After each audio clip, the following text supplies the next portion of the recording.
Have you ever wondered why two people can study the same teachings and one becomes calmer while the other becomes more anxious? Have you ever noticed that the real turning point in life is often not what happens outside you, but the single thought inside you that quietly changes direction? Welcome back to the channel. I am your old friend here, and today I want to talk to you in a way that feels practical, human, and honest, because when people say spiritual practice, many of us secretly imagine something clean and perfect, a quiet room, a stable mood, a schedule that never breaks, a mind that does not wander. But real practice often starts in the opposite place. It starts in the middle of noise, pressure, messy emotions, family misunderstandings, work deadlines, and the stubborn habits that keep repeating like an old song you never asked to play. If you have ever said to yourself, "I want to practice, but my mind is too chaotic," then this is for you. If you have ever collected methods like someone collecting apps on a phone, always searching for the next technique, the next lecture, the next secret shortcut, and somehow you feel more scattered than before, then stay with me, because what I am about to share is not fancy, it is not complicated, it is not designed to impress anyone, it is designed to anchor you. Today I want to plant two ideas in your heart, because if these two ideas become steady, everything else becomes easier. The first idea is direction. The second idea is footing. If direction is not steady, effort turns into anxiety. If footing is not steady, good intentions turn into slogans. And the biggest danger in practice is not being slow. The biggest danger is being chaotic. The biggest danger is not being less talented. The biggest danger is being too rushed. So let me tell you a story. Not long ago, a young practitioner came to me. You can picture him easily because he looks like many people in our community. He had sincere eyes and a tired face. The tiredness was not only from lack of sleep, it was the tiredness of someone who has been trying very hard to fix his life, yet feels like his life keeps slipping out of his hands. He said something like this: "I have saved so many methods. I have listened to so many talks. I have read so many posts, but the more I learn, the more confused I become. The more I practice, the more anxious I feel. I do not even know where to begin. Every teacher says something different. Every method promises results. My mind is full of information, but my heart is not settled." When I hear this, I do not blame him, because our time is like that. We live in an age where knowledge is everywhere and wisdom is rare. We live in an age where content is endless and attention is fragile. We live in an age where you can learn 10 new ideas in a day, but you might not live even one idea for 10 minutes. So I did not give him a complicated answer. I asked him a few simple questions. I asked him whether he could honestly notice his mind during the day, not during meditation, not during chanting, during real life, when he was angry, when he was tempted, when he wanted to win an argument, when he wanted to take a small advantage, when he wanted to be seen and praised, when he wanted to escape discomfort. He paused, and that pause told me everything. Then I asked him whether he had been practicing to feel better, or practicing to become more awake. Those two sound similar, but they are not the same. Practicing to feel better often turns the Dharma into comfort food. Practicing to become awake turns the Dharma into medicine. Comfort food makes you sleepy. Medicine makes you clear. He lowered his head and admitted something very brave. He said he realized he had been chasing methods, but he had not really been caring for his mind.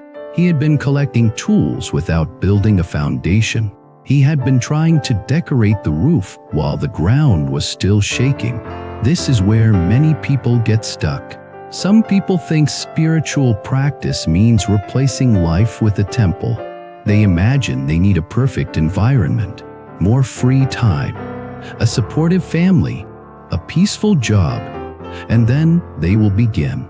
But that is not practice. That is bargaining. Practice is not waiting for the world to become quiet. Practice is learning how to keep the heart steady while the world is loud. Practice is not escaping the marketplace. Practice is learning how to walk through the marketplace without losing your conscience, without losing your compassion, and without losing your clear mind. And this is why today, I want to give you 3 beginner moves that are simple enough to start today. Even if your life is busy, even if your emotions are unstable, even if your family does not understand, even if you feel you are far behind. These 3 moves are so simple that the ego might feel insulted. The ego wants complexity because complexity makes the ego feel important. But the heart wants simplicity because simplicity makes the heart feel safe. The 3 moves are these. You gather the mind. You set the cause. You anchor the vow. Gather the mind means you stop scattering your attention like coins thrown into the wind. You gently bring it back. You do not fight your mind. You do not hate your mind. You do not shame yourself for wandering. You simply return. Again and again, like guiding a child back home.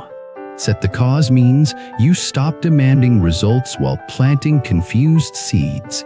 You stop praying for blessings while continuing harmful habits. You stop asking the universe to reward you while you keep feeding greed, anger, and ignorance.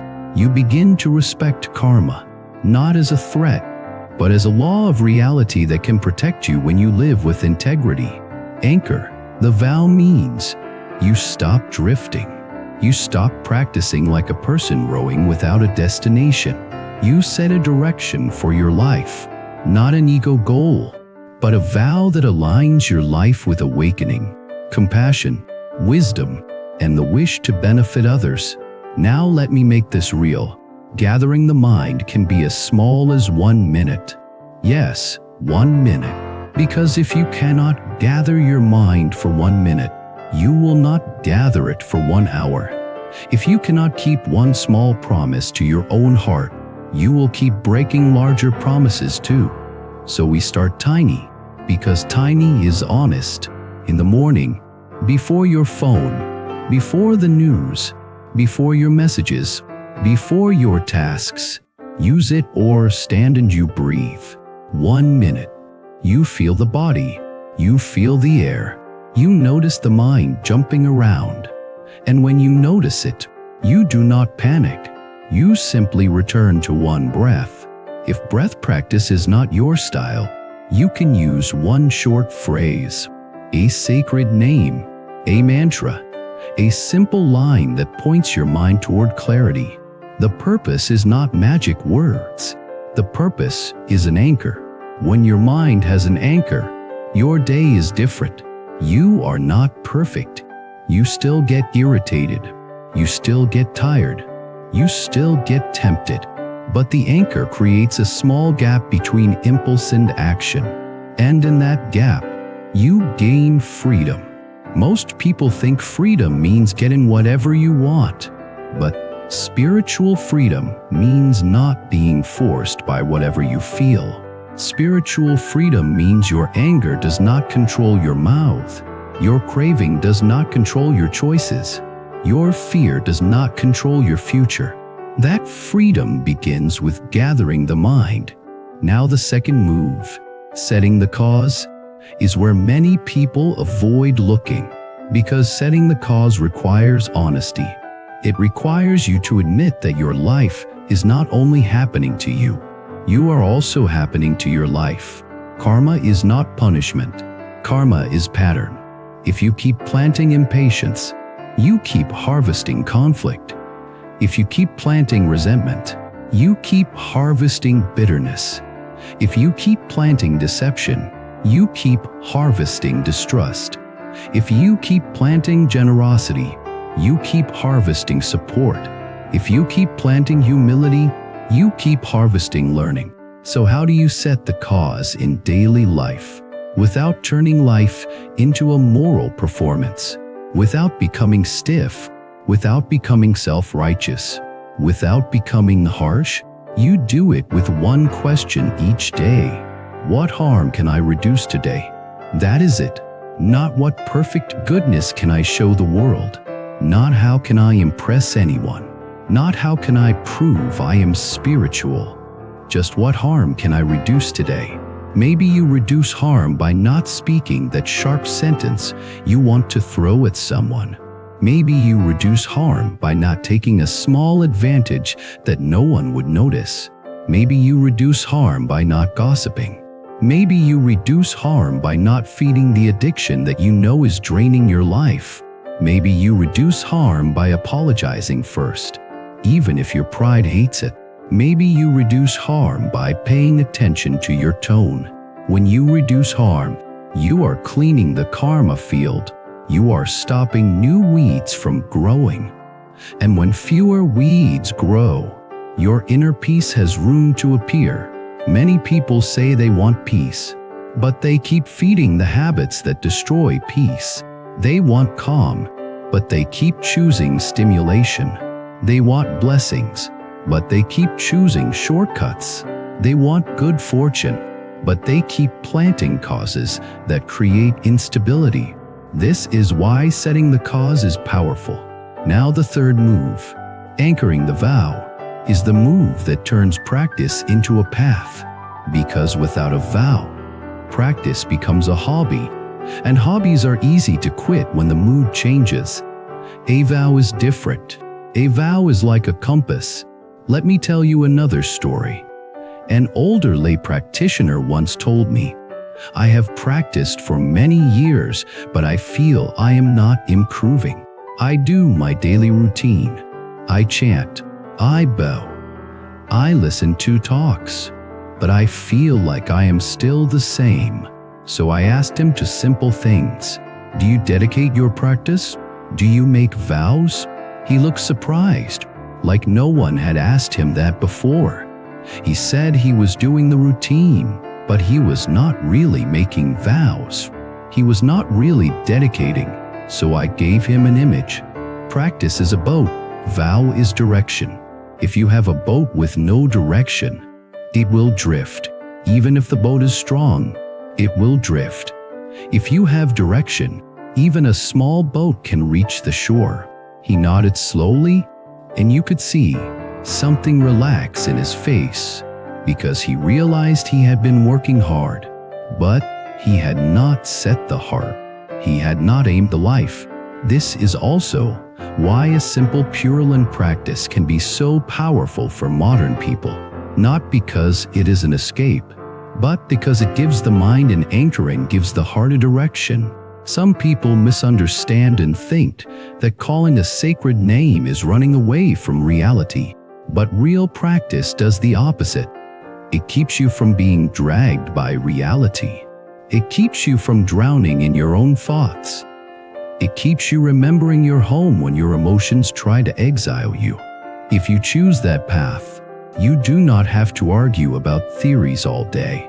You do not have to win updates. You do not have to carry the pressure of mastering everything at once. You simply keep returning. Return to the anchor. Return to the cause. Return to the vow. Now you might be thinking, how do I make this concrete so I do not forget it tomorrow? Here is a simple daily rhythm that fits into almost any life. In the morning, you gather the mind for 1 minute. During the day, you set the cause by reducing one harm. At night, you anchor the vow by dedicating your goodness and making a sincere wish for awakening uncompassion. That is the whole path in miniature. Gathering the mind is the beginning of meditation.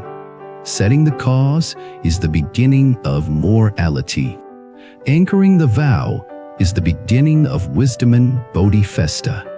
And if you keep these three, even imperfectly, something changes. Your mind becomes less scattered because it has a home base. Your life becomes less chaotic because you stop planting chaos. Your heart becomes less empty because it carries a vow that is larger than your moods. This is how fate starts to turn, not by miracles falling from the sky, but by your inner direction changing. There is a line I often repeat quietly to myself: cause and effect are precise. When I remember that, my heart does not get so lost, because I understand that today's troubles are often old causes ripening, and today's effort is often new causes being planted. When you see life like this, you stop rushing to prove yourself. You stop rushing to condemn yourself. You simply plant better seeds. There is also a trap I want to warn you about, because it is common. Some people know the teachings well. They can quote, they can explain, they can sound wise, but they do not want to apply.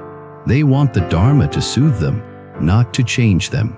But real Dharma is not a sleeping pill. It is an alarm clock. It wakes you up to where you waste your blessings. It wakes you up to where you create harm. It wakes you up to where you lie to yourself. It wakes you up to where you cling to pride. It wakes you up to where you treat people as tools. And then it gives you the chance to change. This is also why you must not force yourself too hard. If you force yourself too hard, practice becomes pressure. Pressure produces anger. Anger produces self-hatred. Self-hatred produces quitting. Instead, you learn to soften. Softening does not mean indulging. Softening means loosening attachment, loosening the grip on outcomes, loosening the hunger to be recognized, loosening the need to control everyone. When you soften, compassion can breathe. When compassion breathes, wisdom appears. When wisdom appears, karma can turn. Now I want to speak to you directly, because many of you leave comments that sound like this. My family does not understand. My work is stressful. My emotions swing. I have practiced for a while, but I see no change. If that is you, listen carefully. You are not supposed to become enlightened in 1 week. You are not supposed to become a saint overnight. You are supposed to become a little more awake today than yesterday. And sometimes the biggest progress is invisible. Progress can be the moment you almost explode and you pause. Progress can be the moment you want to take advantage and you stop. Progress can be the moment you want to blame someone and you choose responsibility. Progress can be the moment you want to quit and you take one more step. Every step counts. In fact, the path is often exactly this. 1,000 times you want to retreat, and you choose one more step. 10,000 times you want to fight, and you choose to yield a little. 1,000,000 times your mind wanders, and you choose to return. This is awakening in real life. And this is why these 3 beginner moves matter. They are not glamorous, but they are real. They do not depend on perfect conditions. They do not require anyone to approve. They do not require you to be special. They only require you to be sincere. Before we close, I want to offer you a short reflection you can carry tonight. If your mind feels messy, do not insult yourself.